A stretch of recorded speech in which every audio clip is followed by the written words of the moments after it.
우리 오늘 우리에게 주신 하나님 말씀 함께 보겠습니다. 우리 이사야서 40장 27절로 31절 말씀입니다. 이사야 40장 27절로 31절 말씀인데요. 저와 여러분이 한 절씩 교독해서 말씀 읽겠습니다. 제가 먼저 읽겠습니다.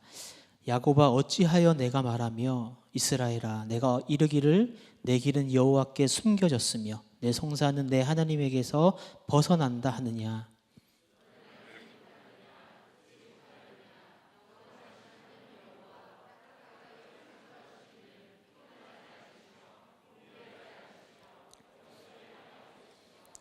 피곤한 자에게는 능력을 주시며 무능한 자에게는 힘을 더하시나니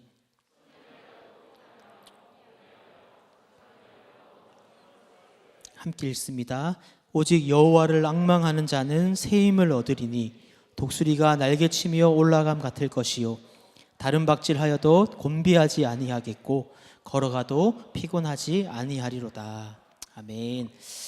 네, 우리 옆 사람과 한 번 더 인사하겠습니다. 새 힘을 얻읍시다. 그렇게 좀 인사하겠습니다. 네, 새 힘을 얻읍시다. 네. 오늘 예배를 통해서 주님이 부어주시는 새 힘으로 우리 성도님들 충만하시기를 축복합니다. 여러분, 예수님을 믿지 않는 사람들은 모두가 자신의 힘으로 이 세상을 살아갑니다. 내 삶에 내가 주인이 되어서 오직 나를 위해서 이 세상을 살아가죠. 하지만 예수 믿는 우리는 달라야 합니다. 여러분, 우리는 어떻게 살아야 합니까? 내 힘이 아니라 주님이 부어주시는 새 힘으로 이 세상을 살아가야 합니다.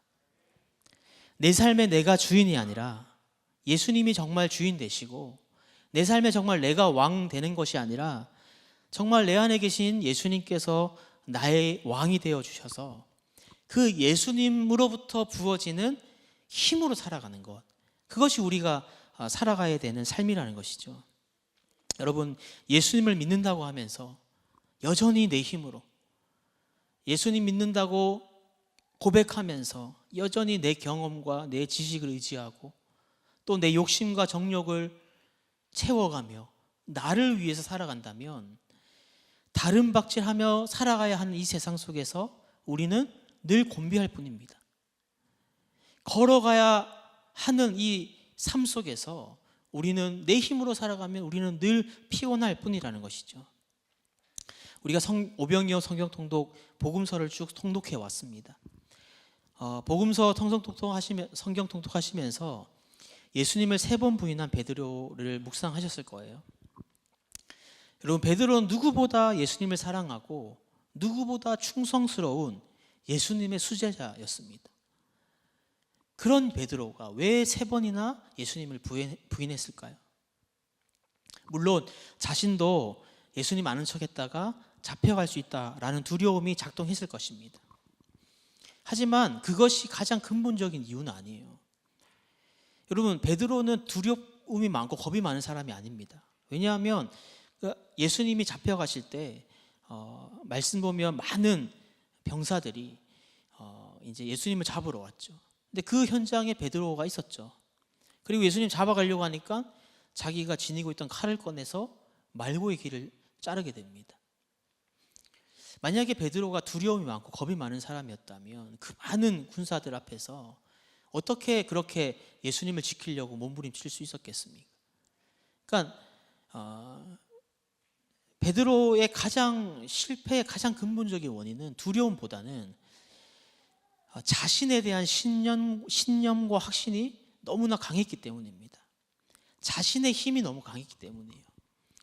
말씀 한 구절 보시겠습니다. 마태복음 26장 33절 보면 이렇게 기록하죠. 베드로가 대답하여 이르되 모두 주를 버릴지라도 나는 결코 버리지 않겠나이다.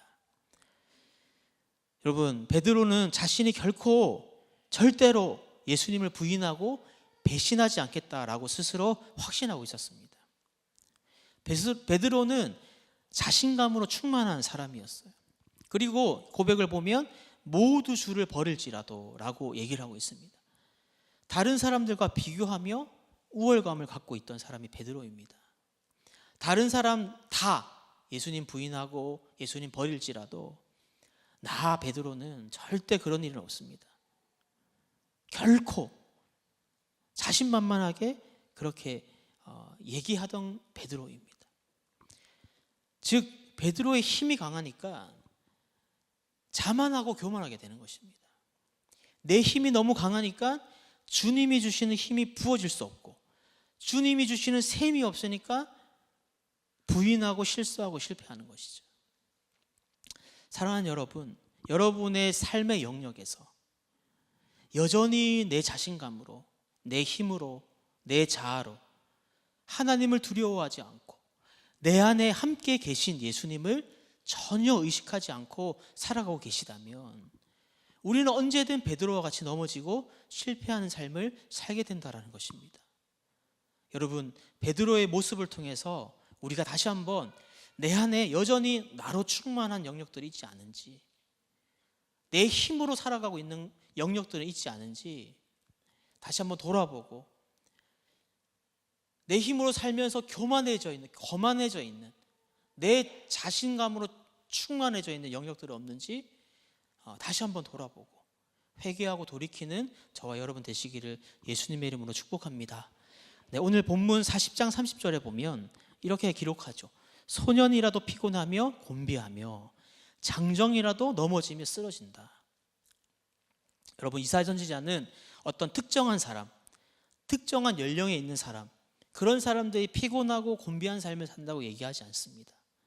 어린 아이부터 노년에 이르기까지 남녀노소 불문하고 이 세상을 살아가는 모든 사람은 피곤하고 넘어지고 쓰러진다, 그렇게 말하고 있어요. 저희 사택 1층에 김경민 목사님이 사십니다. 목사님 둘째가 태어났죠. 4개월밖에 안 된 둘째 이소리가 있어요.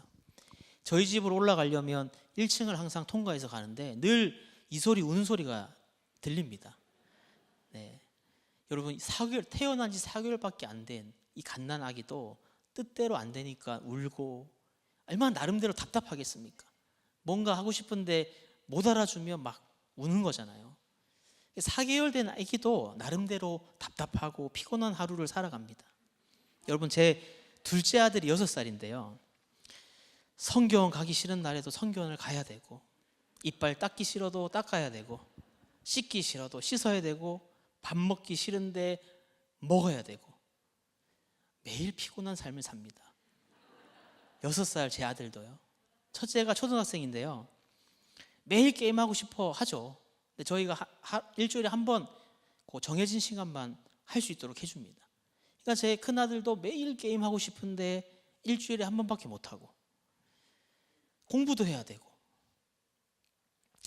제가 보니까 요즘에 제일 제 첫째 아들이 힘들어하는 거는, 괴로워하는 거는 말 안 듣는 동생이랑 놀아줘야 되는 겁니다. 네, 짜증나게 하는데도 참아야 되고, 네, 아주 피곤해하고 있습니다.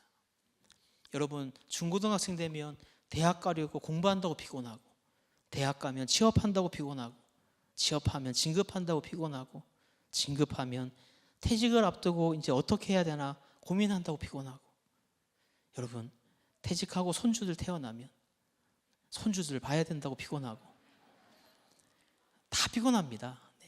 갓난 아기부터 노년에 이르기까지. 여러분, 오늘 본문의 이스라엘 백성들은 나라를 잃고 포로 생활로 인해서 더욱 지치고 더욱 피곤하고 더욱 힘들고 더욱 어려운 상황 속에 있었습니다. 그런데 이 이스라엘 백성들을 향해서 이사야 선지자가 아유 힘들지 힘내 라는 위로보다는 이렇게 백성들에게 토로하고 있습니다. 이사야서 40장 27절에서 29절, 제가 좀 더 이렇게 이해하기 쉽게 세 번역으로 준비했는데요 제가 읽어드리겠습니다. 야곱아, 내가 어찌하여 불평하며 이스라엘아, 내가 어찌하여 불만을 토로하느냐? 어찌하여 주님께서는 나의 사정을 모르시고 하나님께서는 나의 정당한 권리를 지켜주시지 않는다 하느냐? 너는 알지 못하였느냐? 너는 듣지 못하였느냐? 주님은 영원하신 하나님이시다. 땅끝까지 창조하신 분이시다. 그는 피곤을 느끼지 않으시며 지칠 줄을 모르시며 그 지혜가 무궁하신 분이시다. 피곤한 사람에게 힘을 주시며 기운을 잃은 사람에게 기력을 주시는 분이시다.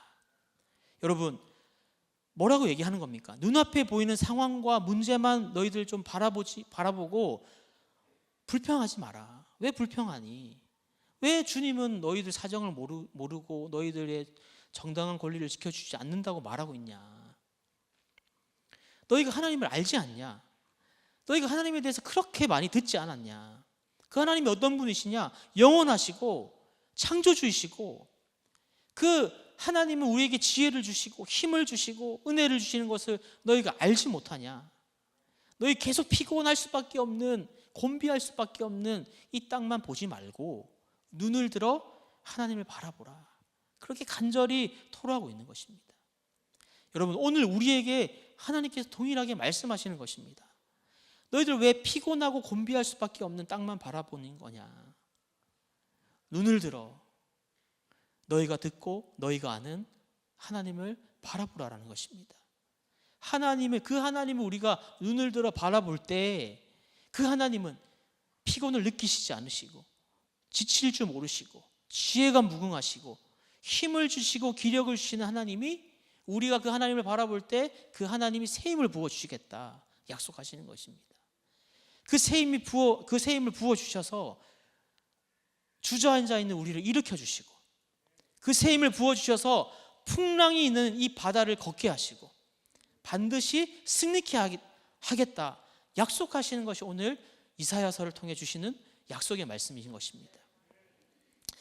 사랑하는 여러분, 눈을 들어 주님을 바라봅시다. 계속 눈앞에 보이는 이 땅의 것에 우리의 마음을 뺏기지 말고, 힘들고 피곤하고 지치고 곤비할수록 더욱더 우리가 할 것은 눈을 들어 주님을 바라보는 것입니다. 그리고 그 새 힘을 얻어야 하는 것입니다. 여러분, 그렇다면 왜 우리의 삶이 피곤하고, 왜 우리의 삶이 곤비하고 지치고 힘들고 주저앉고 절망하고 불평불만하고 실패할까요? 여러분, 주님께 맡기지 않았기 때문입니다. 주님께 온전히 맡기지 않기 때문이에요. 여러분, 주님께 맡기지 않고 내가 짊어지고 가려니까 피곤한 것입니다. 우리 말씀 함께 읽겠습니다. 시편 37편 5절 말씀. 시편 37편 5절 말씀.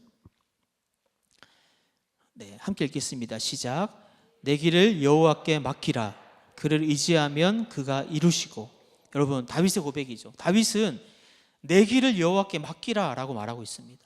여러분, 우리가 한 치 앞 어떻게 나아가야 될지 우리는 알지 못하죠. 어느 방향으로 가야 할지, 어디로 발을 내디뎌야 할지, 사실 우리는 한 발 앞도 알지 못하는 존재들입니다. 여러분, 우리 스스로 그 길을 갈 수가 없습니다. 우리가 어떻게 나아가야 될지 모릅니다. 아무리 힘을 쓰고 애를 써도 되지 않는 일입니다.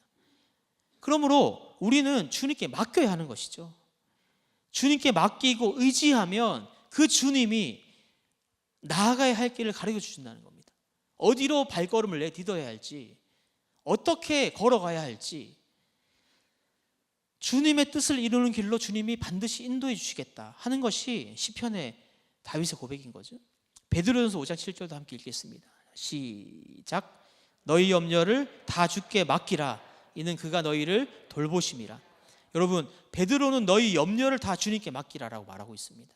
여러분, 염려를 맡기라고 말하는 것은 뭐가 전제되어 있는 것입니까?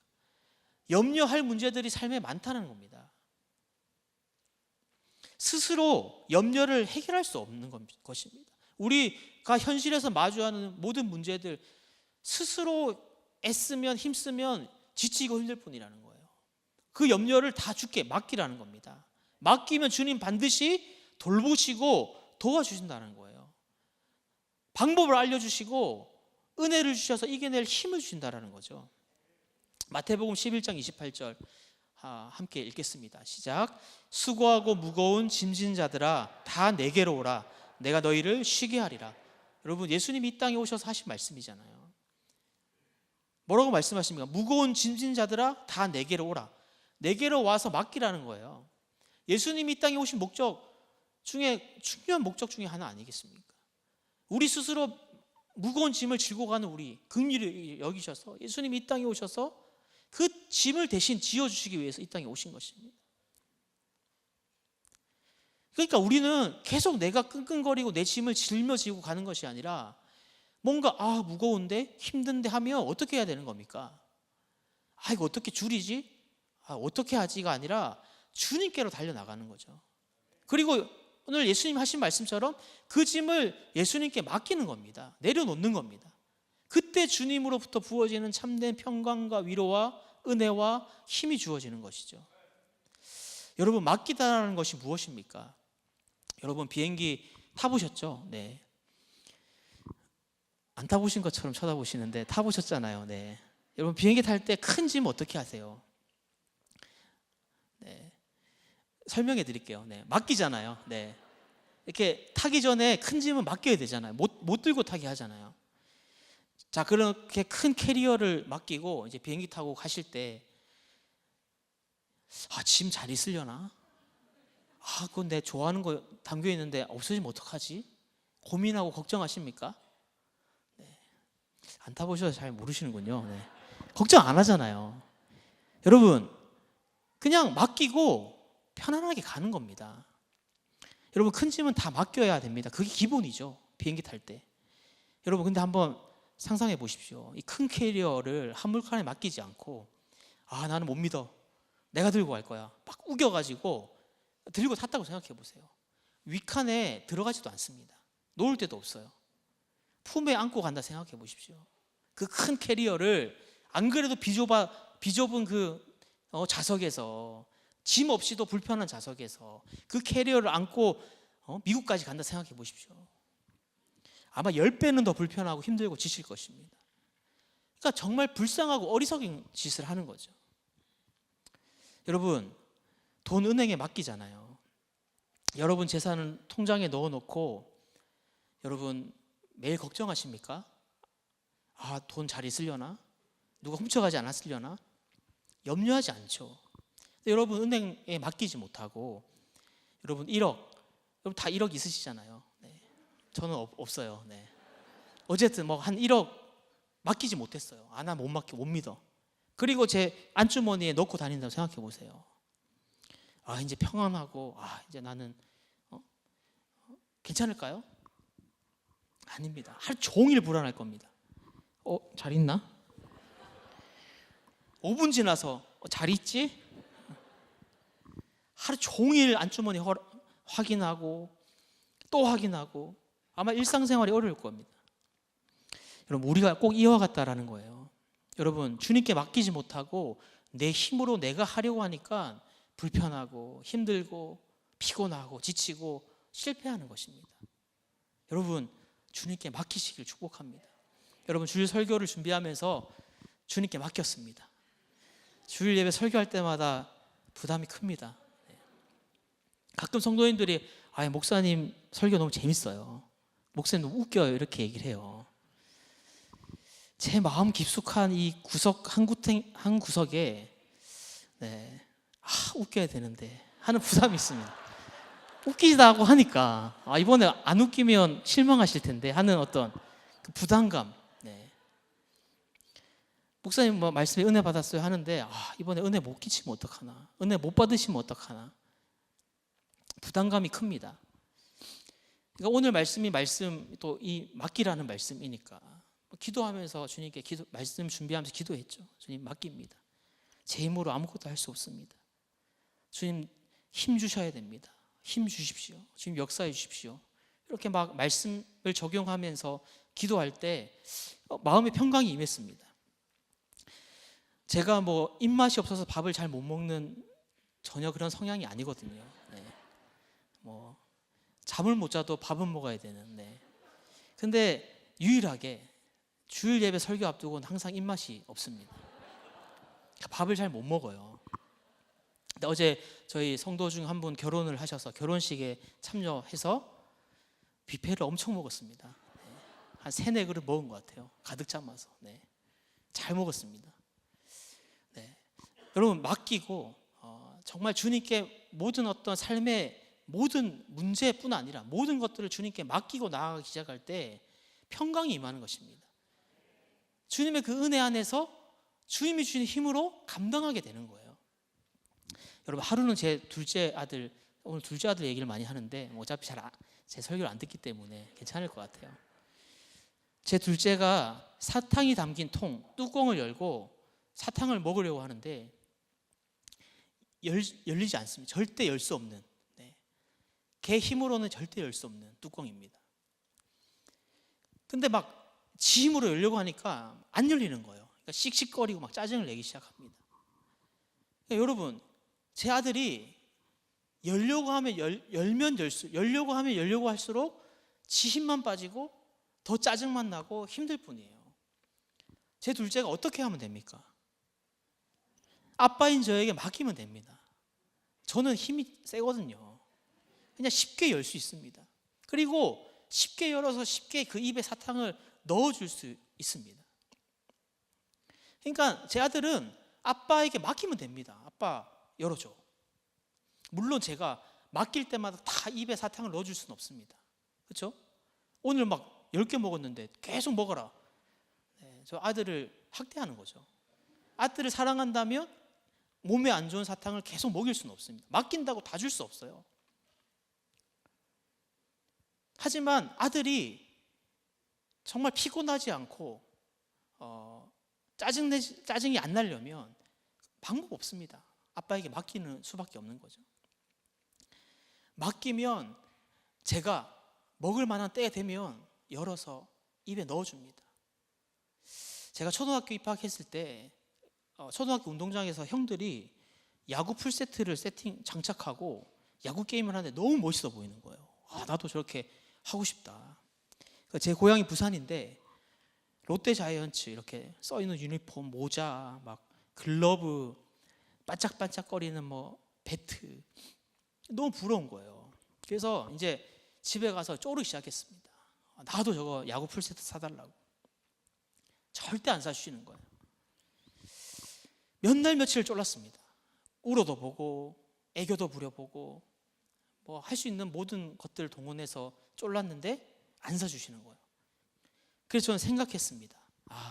나는 다리 밑에서 주워온 자식이다. 확실하다. 저 어릴 때 다리 밑에서 주워왔다라는 말이 유행처럼 있었거든요. 말 안 들으면 다리 밑에서 주워왔다. 가만히 생각해 보니까 아빠랑 저가 하나도 안 닮은 거예요. 그때 안 닮았는데 나 진짜 주워왔나 보다. 내가 이렇게 간절히 사달라고 쪼르는데 사주지도 않고 난 주워온 자식이라서 그럴 거야. 어려서 제가 그렇게 막 했었어요. 안 사주니까 결국은 포기하고 맨날 테니스공, 고무공으로 놀았습니다. 이렇게 시간이 지나서 제 기억에 초등학교 4학년인가 5학년 생일이었던 것 같아요. 제가 이제 포기하고 조르지도 않았는데 생일날 부모님이 야구 풀세트를 사주셨습니다. 너무 기뻤어요. 그리고 그때 한 가지 문제가 해결되었습니다. 주워온 자식은 아니구나. 제가 이 말씀을 드리는 이유가 있습니다. 여러분, 맡긴다고 주님께서 바로바로 뭔가 사탕을 먹여주시는 게 아니에요. 저희 부모님이 왜 사달라고 할 때 야구 풀세트를 안 사주셨겠습니까? 사주기 싫어서 안 사주셨겠어요. 주워온 자식이라서. 초등학교 1학년인 제가 그 딱딱한 공, 배트 너무 위험하기 때문에 못 사주는 겁니다. 맡겨도 못 주는 거예요. 근데 부모님이 판단했을 때 이 정도 됐으면 이제는 할 수 있겠다 판단되니까 그거를 계속 기다렸다가 부모님이 생각했던 때에 조르지도 않았는데 사주시는 거예요.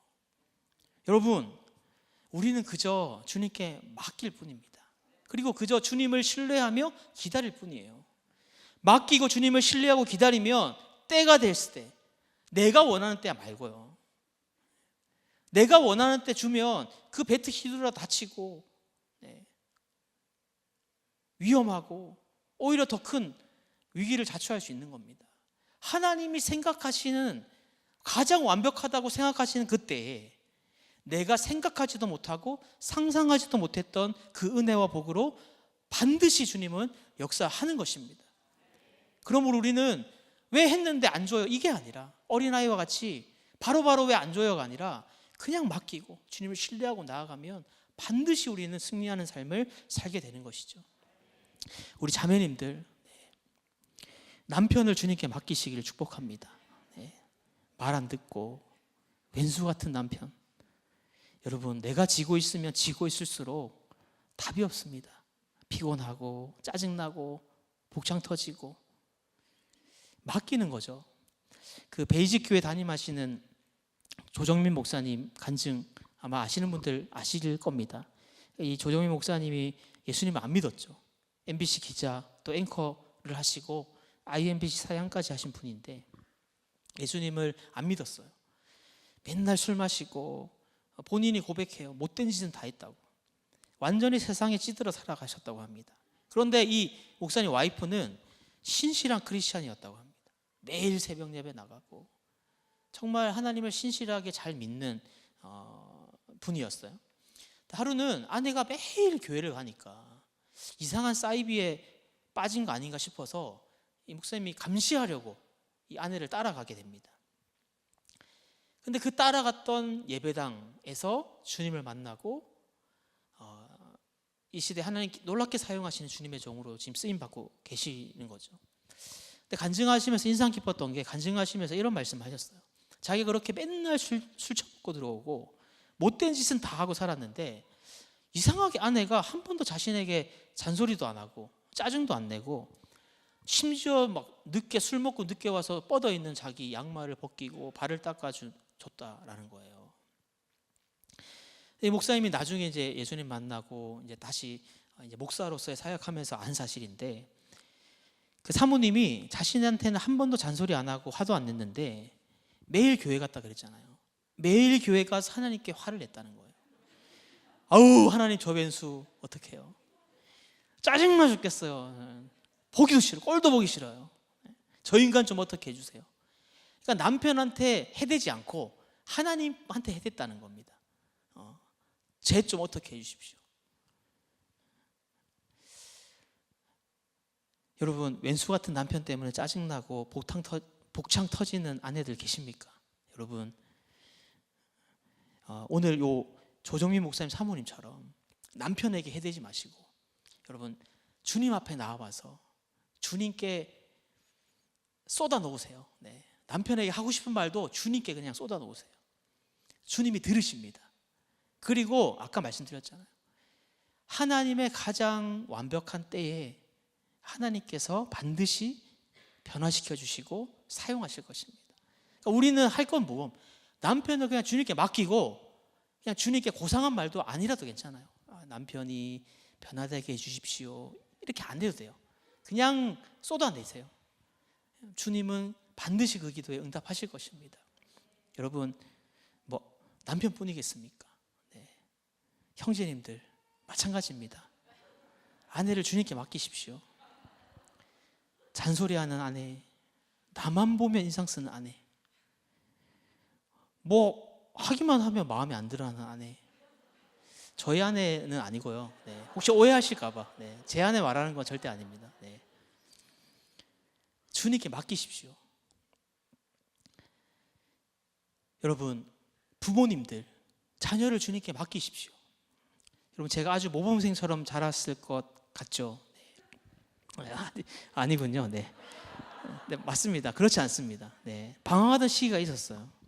초등학생 때까지는 정말 모범생이었는데 청소년 시기에 어마어마했습니다. 네. 학교에서 정학도 당하고 경찰서에도 잡혀가서 아버지도 불려오시고 네. 더 이상 얘기하면 시험 드실 것 같아서 네. 여기까지 하겠습니다. 어쨌든 방황하던 시기가 있었어요.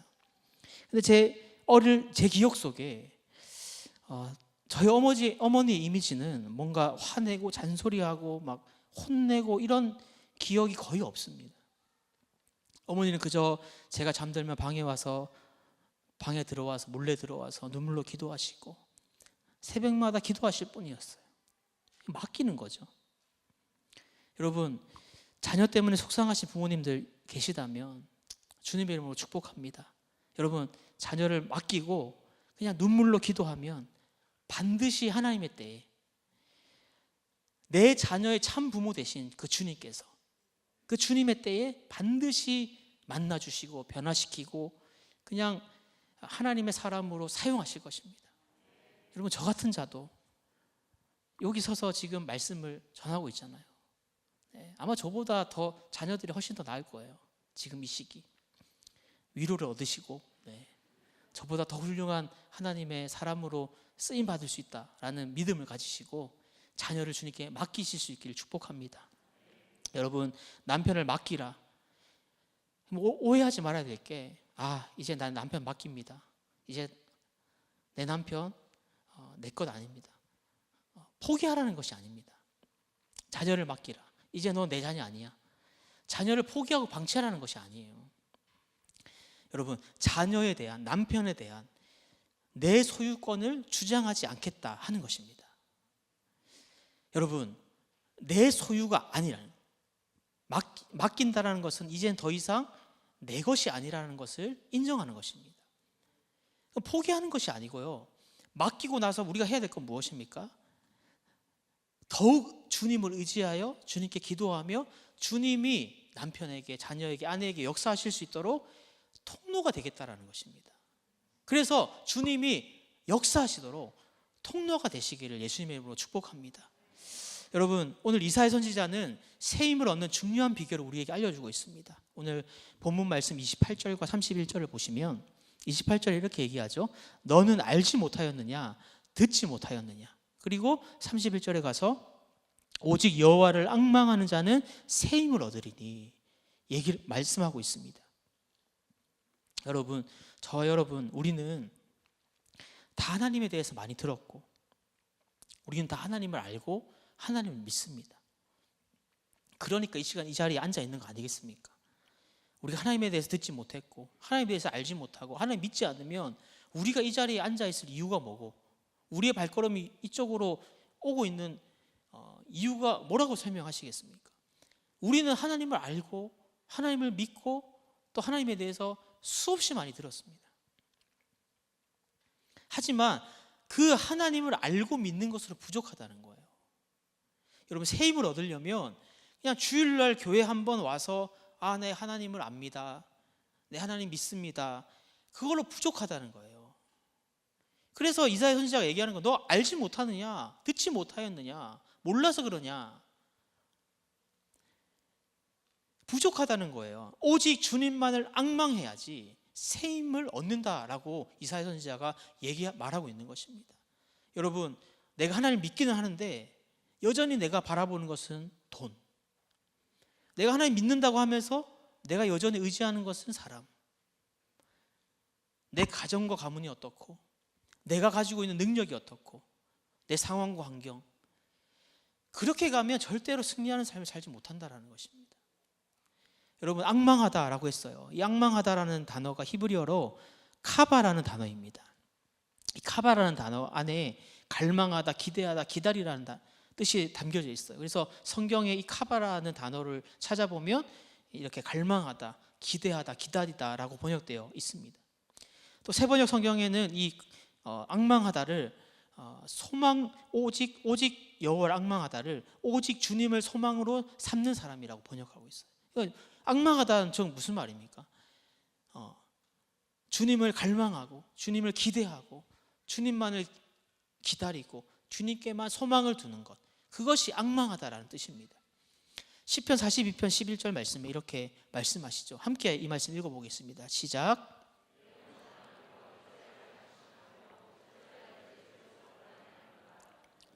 하나님께 소망을 두라. 나는 그가 나타나 도우심으로 말미암아 내 하나님을 여전히 찬송하리로다. 아멘. 여러분, 주님이 부어주신 새 힘으로 살아가는 핵심은 오직 주님만을 앙망하는 것입니다. 갈망하고 기대하고 기다리고 그 주님께만 내 소망을 두는 거예요. 여러분, 주님께 내 무거운 짐을 내려놓고 오직 주님만을 사랑하고 주님만을 갈망하고 주님께 소망을 두고 주님을 기다릴 때 반드시 주님은 새 힘을 주시겠다라는 겁니다. 그 새 힘이 부어지면 주저앉아 있는 우리를 주님이 일으켜 주시겠다는 거예요. 새 힘을. 그리고 주님의 길로 한 걸음 한 걸음을 인도해 주시겠다라는 겁니다. 그러므로 우리 안에 이 태도가 너무 중요합니다.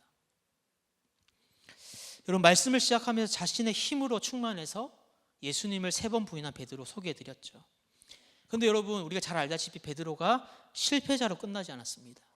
이 실패를 통해서 오히려 위대한 하나님의 제자가, 예수님의 제자가 되어서 하나님의 뜻을 이루어가는 사람으로 살았잖아요.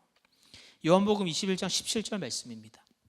3번째 이르시되 요한의 아들 시몬아 내가 나를 사랑하느냐 하시니 주께서 3번 내가 나를 사랑하느냐 하심으로 베드로가 근심하여 이르되 주님, 모든 것을 아시오매 내가 주님을 사랑하는 줄을 주님께서 아시나이다. 예수께서 이르시되 내 양을 먹이라. 부활하시고 예수님이 베드로를 만나 주셨죠. 그리고 말씀하신 말씀이잖아요. 예수님 베드로에게 네가 나를 사랑하느냐라고 3번 물으십니다. 이 3번의 질문은 베드로, 너 나 배신했지? 뭔가 질책하려고 3번을 물으신 게 아니에요. 여러분, 베드로가 몇 번 부인했습니까? 3번 예수님 부인했어요. 그 안에 얼마나 큰 트라우마로 남아있고 상처로 남아있겠습니까? 얼마나 부끄럽고 스스로에게 얼마나 실망했고 실패자로 얼마나 바닥을 치고 있겠습니까? 예수님이 베드로를 너무나 사랑하셔서 그 3번 무너진 그 심령을 3번 사랑으로 회복시키는 것입니다. 그리고 오늘 말씀에서 베드로의 사랑을 확인하신 예수님은 베드로에게 양들을 돌보라는 사명을 부여하세요. 여러분, 저는 이 베드로가 이 시간을 통해서 베드로가 오직 주님을 앙망하는 삶이 시작되었다라고 생각합니다. 이 사건을 통해서 여러분, 오직 주님만을 사랑하고 이제 이 말씀이 베드로는 실제가 되어서 주님 약속하신 말씀대로 다락방에 가서 성령을 기다립니다. 그렇죠? 주님을 기대하고 오직 주님께 소망을 두고 그 주님을 기다릴 때 성령을 받죠. 그리고 베드로는 예수님께서 주신 사명을 완수하는, 복음을 전하는 예수님의 참된 제자로 변화된 삶을 살아가게 됩니다. 여러분,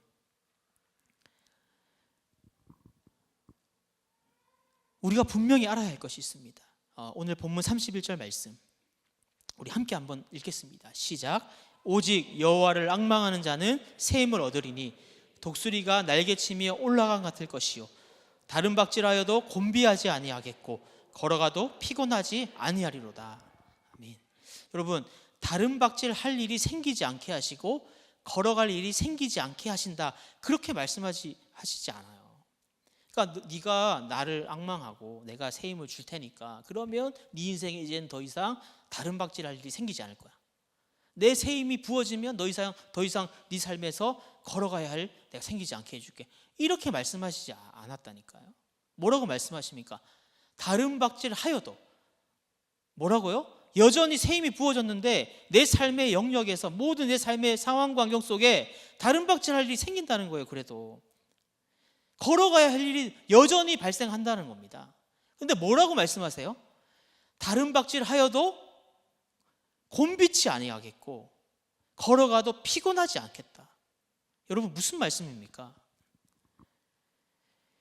내가 주님을 앙망하고 새 힘을 얻으면 이전과 똑같이 다른 박질하는 상황 속에 놓이는데, 이전에는 이것 때문에 막 지치고 피곤하고 힘들고 또 막 걸러 넘어지고 좌절했는데, 아니 새 힘이 부어지니까 똑같은 상황 광양 앞인데 곤비치 않는 거예요. 승리하게 되는 것입니다. 여러분, 내 힘으로 살아갈 때는 걸어가야 되는 상황 앞에서 피곤하여 넘어지고 쓰러졌습니다. 그런데 주님을 앙망하고 새 힘을 얻으면 똑같이, 이전과 똑같이 걸어가야 되는 상황 앞에서 이상하게 내 안에 기쁨이 넘치고, 이전에는 막 지치고 피곤했는데 이상하게 내 안에 기쁨이 넘치고 감사가 넘치게 된다는 것입니다. 여러분, 베드로 예수님 부활하신 이후에 예수님이 이제 앙망하고 나아갔습니다. 새 힘으로 살았습니다. 그러면 베드로 인생에 더 이상 다른 박질을 하지 않고 걸어가지 않는 일만 생겼어요? 아니요. 오히려 더욱더 이전보다 힘들고 지치고 억울한 삶이었습니다. 복음 전하다가 감옥에 갇히고 매맞고 핍박당하고 순교까지 했어요. 아니, 앙망하고 새 힘을 얻었더니 인생이 풀리고 막 하는 일마다 잘 되고 그랬습니까? 아니요. 이전보다 더 다른 박질 해야 했고 더 걸어가야 했습니다. 그런데 이전에는 그 다른 박질 할 때 실패하고 넘어지고 실수했어요. 그런데 이제 부활하신 예수님 만나고 성령 받고 이제 주님만을 악망하며 살아가는, 그래서 새 힘으로 살아가는 베드로는 다른 박질하는 그 순간에 이전처럼 실패하지 않습니다. 승리하죠. 기뻐합니다. 감사합니다. 여러분, 우리가 이 포커스를 맞춰야 될 것은, 주님 좀 더 이상 좀 다른 박질할 일 생기지 좀 않게 해주세요. 좀 걸어가야 할 일 좀 생기지 여기에 포커스를 맞추면 계속 실망하고 지치고 힘들 뿐입니다. 아까 제가 얘기했잖아요. 제 아들에게 맨날 사탕 달라고, 뚜껑 열어달라고, 맡긴다고 줄 수 없어요. 하나님의 때가 있는 거거든요. 우리가 포커스를 거기 맞추면 계속 하나님 원망하고 불평하고 짜증만 나고 피곤할 뿐인 것입니다. 포커스를 어디 맞춰야 하는 겁니까? 다른 박질하지 않는 것, 걸어가지 않는 것에 내 포커스가 맞춰져 있는 것이 아니라 눈을 돌리셔야죠. 어디로? 나는 오늘도 주님을 앙망하고 있는가? 나는 지금 내 소망을 주님께 두고 있는가? 다른 곳에 내 소망을 또 두고 있지는 않는가? 오늘 하루도 나는 주님을 바라보며 살았는가? 그래서 오늘 주님이 주시는 내 힘이 아니라 오늘 하루도 주님이 주시는 새 힘으로 나는 오늘 살았는가? 거기에 우리의 초점을 맞춰야 하는 것입니다. 그러면 반드시 이 걸어가야 되는 상황 속에서 내가 지금 힘있게 이 길을 걸어가고 있네? 내가 왜 지금 기뻐하고 있지? 이전이었으면 완전 또 주저앉아서 눈물 질질 흘리고 있었을 텐데 왜 내가 지금 기뻐하고 있지? 감사하고 있지? 제자훈련을 하고 있습니다. 제자훈련 하는 중에 세 형제가 거의 비슷한 고백을 한 날 했어요. 한 형제는 그 아내가 늦게 퇴근하면 지하철역에 아내를 데리러 간다고 그래요. 이전에도 이제 항상 늦게 퇴근하면 이제 이 형제가 지하철역까지 아내를 걸어서 데리러 갔습니다. 밤길 위험하니까. 근데 가는 길에 그 막 술집 번화가가 있다 그래요. 그러니까 이전에도 늘 지나쳤던 길입니다. 그리고 지나치면서 늘 봤던 어떤 장면들이에요. 근데 이전에는 그 길을 지나실 때 그냥 아무 생각 없이 혹은 또 막 뭔가 마음에 막 좀 어떤 음란한 생각 또 안 좋은 생각도 막 들기도 하고 그랬는데 그날 똑같은 길을 지나가는데 막 이상하게 마음 안에 긍휼의 마음이 부어지더래요. 그냥 술 취해 있는 모습, 술 취해서 막 비틀거리는 사람들의 모습들이 눈에 들어오면서 그냥 판단하고 정죄하는 것이 아니라 불쌍하다. 예수님 알지 못하고 살아가는 저 사람들 불쌍하다. 이렇게 마사지 샵 전단지를 주는 아주머니가 있대. 평소 같으면 그냥 안 받아요. 혹은 받아도 그냥 휙. 근데 그 아주머니를 보는데 너무 긍휼의 마음이 부어지는 거야. 이 아주머니 예수님 모르고 죽어가는구나. 복음을 전해야 되는데. 근데 이 형제가 그때 이제 어쨌든 복음을 전하는 그런 용기까지는 생기지 않아서 안 왔다 그래요. 근데 달라진 거죠. 같은 길을 가고 같은 것을 보고 같은 상황 환경에 놓여져 있는데 이전과 달라진 겁니다. 또 한 형제는 1년에 한 번씩 친한 아는 동생이랑 해외로 여행을 다닌다 그래요. 이번에도 미리 잡혀 있던 일정이라 제자훈련 중에 일정을 조절해서 제자훈련에 지장 없도록 이제 평일날로 해서 이렇게 다녀왔어요. 근데 이 형제가 불과 얼마 전까지만 해도 술에 취해 있고 음란에 취해 있던 자신인데 이번에 같이 이제 말레이시아로 아는 동생과 또 이제 여행을 가서 그 동생은 이제 술을 시키고 이 형제는 사이다를 시킨 거예요. 그러니까 이 동생이 하들짝 놀란 겁니다.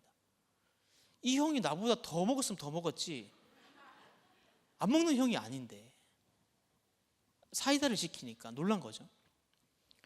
그리고 이제 밥을 먹고 이제 나오는데 이제 그런 업소를 지나가게 되는 거예요. 그러니까 이전이었으면 막 술에 취해서 여기까지 하겠습니다. 그랬을 텐데 이제 막 그냥 눈도 안 돌리고 그냥 쳐다보지 않고 쭉 가는 거예요. 그런데 그때 저기 구석에 히잡을 쓰고 이런 업소 옷을 입고 누가 봐도 약에 취해 막 쓰러져 있는 한 여자가 눈에 딱 들어온 겁니다. 그러니까 이전에는 그런 사람 눈에나 들어왔겠습니까?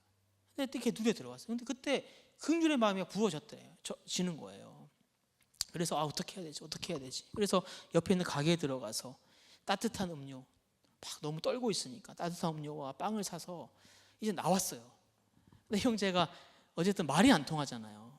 네. 어떻게 주지? 뭐 어떻게 하지? 막 고민하다가 지혜를 구하고 가서 두 마디 하고 이제 왔다는 거예요. God bless you, Jesus love you 하고 이제 주고 왔다는 겁니다. 비슷하고 같은 상황 속에 놓여 있는데 완전히 달라진 거죠. 또 한 형제는 어머니가 입원하게 되어서 병원에 있었다고 그래요. 근데 옆에 이제 어떤 나이 많은 노모가 정신질환이 있는 장성한 아들을 간호하고 있는 그 모습이 이렇게 눈에 들어왔다 그래요. 내 형제의 고백입니다. 평소 같으면 내 코가 석잔데 그냥 내 어머니 아프고 내 어머니 이렇게 어떻게 이렇게 도와주는 거에 뭐 내 코가 석잔데 옆에 뭐 누가 있는 뭐 눈에도 안 들어왔다는 거예요. 근데 그 노모가 이제 그 복도 구석에서 이제 쭈그려 앉아서 끼니를 채우는 모습을 보면서 막 이제 어쨌든 주님이 주신 마음이 품어진 거예요. 그래서 그 노모를 이렇게 데리고 편하게 드실 수 있는 장소로 또 안내해서 드시게 하고 돌아서는데 마음이 그냥 더 계속 불편하더래요. 그래서 그 편의점에 들려서 또 이렇게 먹을 수 있는 것들 좀 사다가 다시 그 노모에 가서 이제 빵과 음료를 드리면서 이제 복음을 전했는데 감사하게도 교회를 다니시는 예수님 믿는 분이었다 그래요. 세 형제의 고백이 한 날 동시에 이렇게 나왔어요. 여러분 히브리서 12장 2절과 3절에 이렇게 말씀하십니다. 세 번역을 제가 준비했는데 제가 읽어드릴게요. 믿음의 창시자요 완성자이신 예수를 바라봅시다. 그는 자기 앞에 놓여있는 기쁨을 내다보고서 부끄러움을 마음에 두지 않으시고 십자가를 참으셨습니다. 그리하여 그는 하나님의 보좌 오른쪽에 앉으셨습니다. 자기들에 대한 죄인들의 이러한 반항을 참아내신 분을 생각하십시오. 그리하면 여러분은 낙심하여 지치는 일이 없을 것입니다. 여러분, 히브리서 기자는 예수님을 바라보고 예수님을 생각하라고 힘있게 말하고 있습니다. 그러면 반드시 낙심하여 지치는 일이 없을 것이다. 그렇게 얘기를 해주고 있어요. 여러분, 제자훈련 받는 형제님들이 왜 같은 상황과 환경에서 다르게 반응하게 되었습니까? 스스로 내가 이제 이렇게 해야지 스스로의 의지로 이렇게 됐겠어요? 절대 안 됩니다. 여러분 아시잖아요. 내가 이제 똑같은 상황에서 다르게 행동해야지, 긍휼하게 여겨야지, 내가 내 힘으로 결단한다고 절대 되어지는 일이 아닙니다. 뭡니까? 형제들이 제자훈련 받으면서 이 초점이 이곳으로 옮겨진 거예요. 네. 다른 박질하지 않는 것, 걸어가지 않는 것에 맞춰 있었던 그 초점이 어디로요? 오직 예수님을 앙망하는. 그러니까 이 훈련을 통해서 계속해서 예수님을 바라보고 이 훈련을 통해서 계속 예수님을 생각하고 기도하고 말씀 보고 포커스를 예수님께 고정시키니까 같은 상황과 환경을 마주했는데 주님이 작동되는 겁니다. 내 안에 계신 주님이. 이전에는 내 힘으로 살아갈 때는 또 내 눈에 보이는, 땅에 보이는, 그렇게 내 눈에 보이는 대로 내가 행동했는데 그래서 실패하고 또 좌절하고 피곤하고 넘어졌는데 이제 포커스를 맞추니까 주님께 그 주님이 역사하시는 거죠. 그 주님의 시선으로 보게 되고 그 주님의 마음으로 내 마음이 품어지고 그 주님 생각이 내 생각이 되는 겁니다. 그러니까 내 뜻대로가 아니라 내 안에 계신 예수님의 뜻대로 행동하게 되고 살아가게 되는 거죠. 이게 바로 똑같이 다른 박질하여도 곤비치 않는 거예요. 똑같이 걸어가는데 피곤치 않는 것입니다. 여러분 2022년 카타르 월드컵 진행 중입니다. 우리나라는 목요일날 예선 1차전 우루과이와 축구 다 안 보시는군요. 비겼죠. 잘했습니다. 네. 표를 제가 하나 이렇게 받았는데요. 여기 22위에 보면 대한민국이 있어요. 대한민국의 총 이제 선수들 총 이제 몸값을 이제 수치로 이제 한 거거든요. 대한민국 2,278억입니다. 근데 10위 우루과이 6,228억이죠. 3배 차이 납니다. 몸값이. 그러면 무슨 말이냐면 3배 잘한다는 거예요. 네. 그런데 이 3배나 비싼 몸값의 팀과 우리나라가 비겼어요. 경기를 잘 풀었습니다. 여러분 30위에 사우디가 있습니다. 몸값이 349억이에요. 적은 금액, 적다고는 할 수 없지만 어쨌든 여기에서는 적은 금액을 받는 팀이죠. 근데 우승 후보인 아르헨티나 7위에 있습니다. 8,939억. 유명한 메시가 있는 팀이죠. 30배나 몸값 차이가 30배나 잘한다는 거예요. 근데 결과를 아시죠? 보셨잖아요. 안 본 척 하세요. 네. 2대1로 사우디가 이겼잖아요. 네. 25위에 일본이 있습니다. 2,133억. 근데 역시 우승 후보인 독일 5위에 있죠. 무려 1조가 넘습니다. 1조 2,274억. 6배나 몸값이 비싼 팀을 2대1로 이겼어요. 여러분, 개개인의 실력이 3배, 6배, 30배나 더 뛰어나다는 겁니다. 그런데 이겼어요. 뭐 이긴 여러 가지 요인이 있지만 가장 큰 이유는 여러분 뭔지 아세요? 감독의 전술 때문입니다. 여러분, 축구 선수가 아무리 빠르고 아무리 볼을 잘 차고 드리블을 잘해도 혼자 냅다 뛰어다니고 혼자 막 슈팅 남발하고 막 혼자 한다고 절대 잘할 수 없는 것이 축구예요.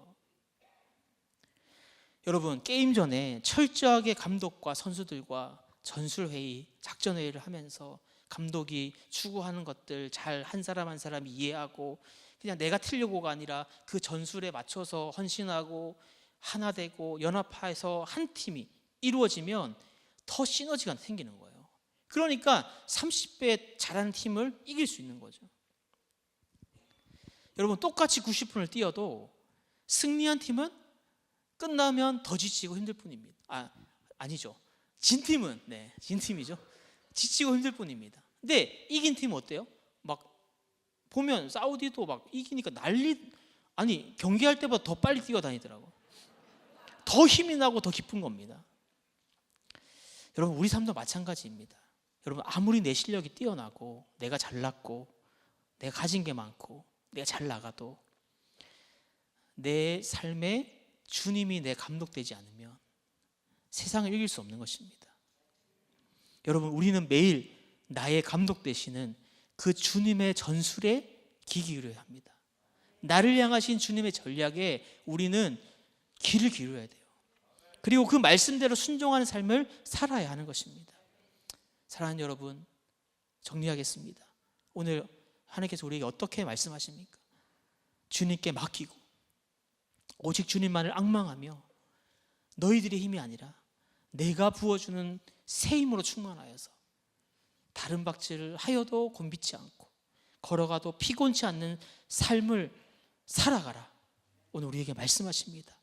나의 감독 되신 그 예수님, 우리가 바라보며 그 주님만을 생각하며 우리의 초점을 그 주님께로 옮겨서 하나님이 기뻐하시는 삶, 그냥 나 하나 겨우 구원받는 삶, 그 정도가 아니라 정말 주님이 나에게 주신 사명을 이루어가고 하나님의 뜻을 이 땅 가운데 이루어가는 정말 복된 그런 삶을 살아가시는 저와 여러분 되시기를 예수님의 이름으로 축복합니다.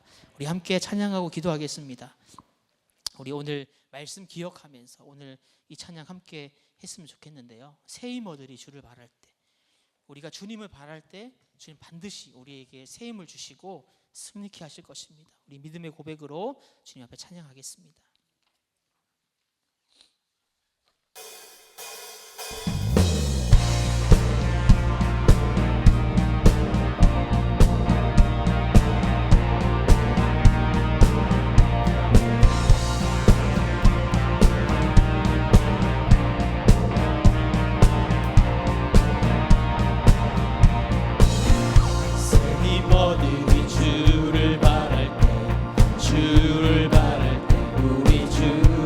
새 힘 얻으리 내 힘 얻으리 주를 말할 때 주를 말할 때 우리 주를 말할 때 주님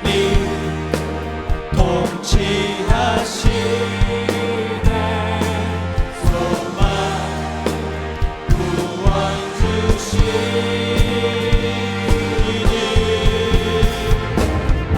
당신은 영원하신 주 내 영원하신 주 지치지 않으시는 주님 약한 자 방패 되시며 위로자 되신 주 독수리 같은 힘 주시 당신은 영원하신 주 당신은 영원하신 주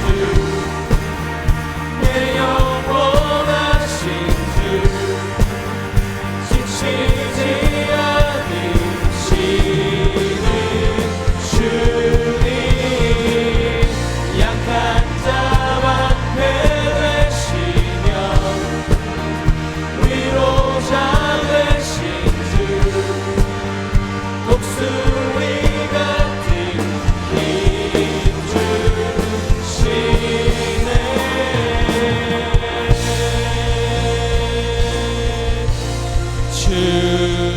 주님은 나의 산성 주님은 나의 요 이 소망 되신 주님을 찬양합시다.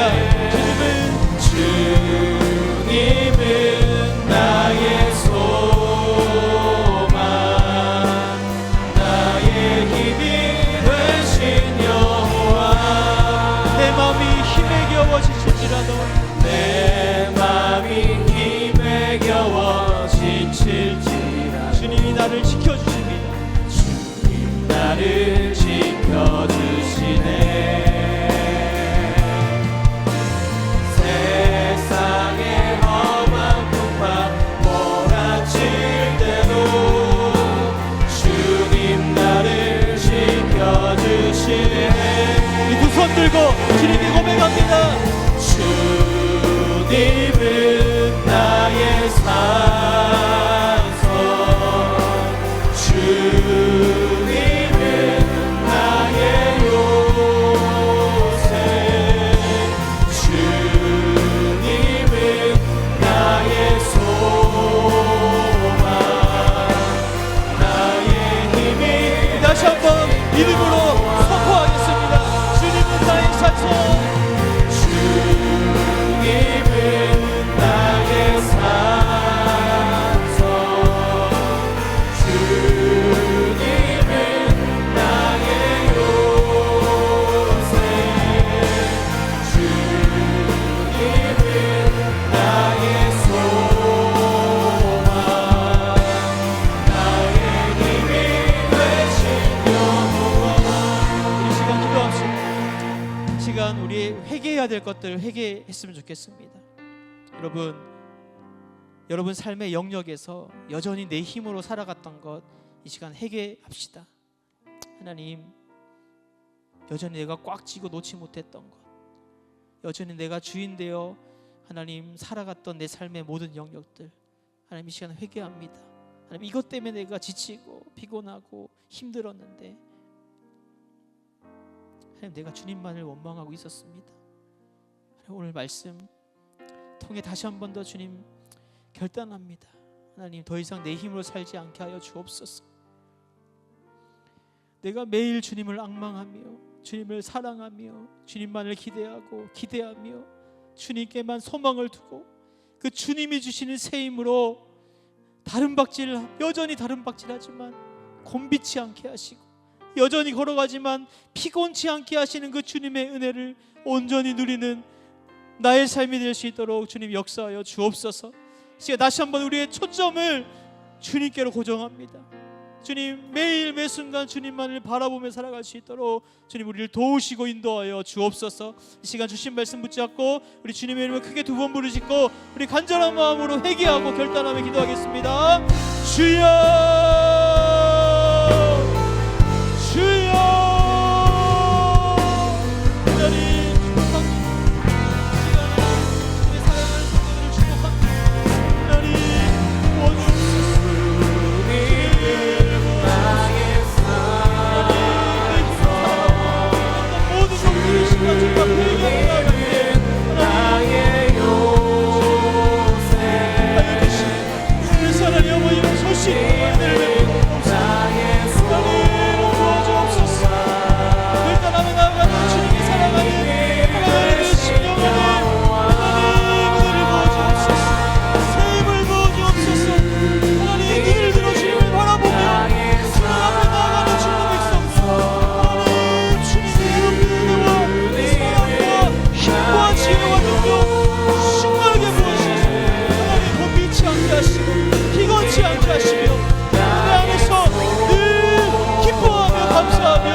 하나님 이 시간 주님의 이름으로 축복합니다. 우리 사랑하는 성도님들, 더 이상 내 힘으로 살아가는 것이 아니라 주님이 주시는 새 힘으로 하루하루 살아갈 것을 믿고 하나님 이 시간 축복하며 기도합니다. 주님만을 앙망하게 하여 주옵소서. 주님만을 더욱 사랑하게 하여 주옵소서. 내가 주님만을 다른 허탄한 것에 소망을 두지 않고 주님께만 더 소망을 둘 수 있도록 우리 안에 계신 성령님 우리를 가르쳐 주시고 우리를 인도하여 주옵소서. 하나님, 더 이상 내가 주님 원망하며 불평불만하며 주저앉아 있지 않길 원합니다. 여전히 다른 박질 하여도 곤빛지 않게 하시는 그 주님으로 인하여 우리는 기뻐합니다. 여전히 걸어가야 하는 상황 속에서 우리를 피곤치 않게 하시고 일으켜 주시는 그 주님으로 인하여 우리는 감사합니다. 하나님, 이 고백이 우리의 삶의 고백이 되게 하시고 우리가 정말 겨우 살아가는 정도가 아니라 이 고백을 통하여 하나님이 우리 각자에게 주신 사명을 온전히 이루어가며 하나님의 뜻을 이루어가는 하나님의 제자로, 예수님의 제자로 살아가는 우리 모두가 될 수 있도록 지금 축복하여 주옵소서. 하나님, 특별히 육신의 질병으로 고통받는 우리 성도님들을 위하여 기도합니다. 주님, 치유하여 주옵소서.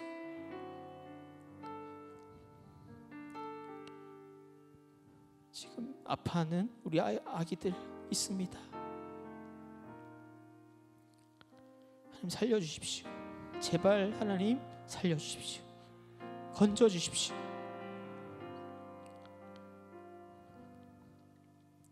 하나님, 마음의 병으로 힘들어하는 성도들이 있습니다. 하나님, 회복하여 주십시오. 주님 아니고는 고칠 수 없습니다. 하나님, 마음의 모든 쓴뿌리, 마음의 모든 상처들 주님의 보혈로 어루만져 주시고 싸매 주셔서 온전케 하시고 치유하여 주옵소서. 하나님, 지금도 선교지에서 선교하시는 우리 선교사님들 축복합니다. 하나님, 지치지 않게 하시고 곤비지 않게 하시고 외롭지 않게 하시고 주님, 매일 매순간 주님 함께 동행하여 주셔서 주님과 함께 복된 하나님의 사명을 감당하실 수 있도록 주님 축복하여 주옵소서. 하나님, 또 우리가 우리의 삶의 터전으로 나아갑니다. 하나님, 주님 없이는 살 수 없습니다. 우리가 동행하여 주시고 우리를 보호하여 주시고 우리가 함께하여 주옵소서. 이제는 우리를 십자가에서 구원하신 예수 그리스도의 크고 놀라우신 구속의 은혜와 독생자까지 아낌없이 우리에게 내어주신 아버지 하나님의 그 무한하신 사랑하심과 지금도 우리 안에 살아계셔서 오직 주님만을 앙망할 수 있도록 주님이 주시는 새 힘으로 살아갈 수 있도록 우리를 가르치시고 도우시는 성령님의 교통하심이 오늘 주님 앞에 나와 예배하고 주님이 주신 말씀대로 살아가기로 결단하는 사랑하는 성도들 삶 위에, 가정 위에, 직장 위에, 사업장 위에 영원토록 함께 하시기를 간절히 축원하옵나이다. 아멘.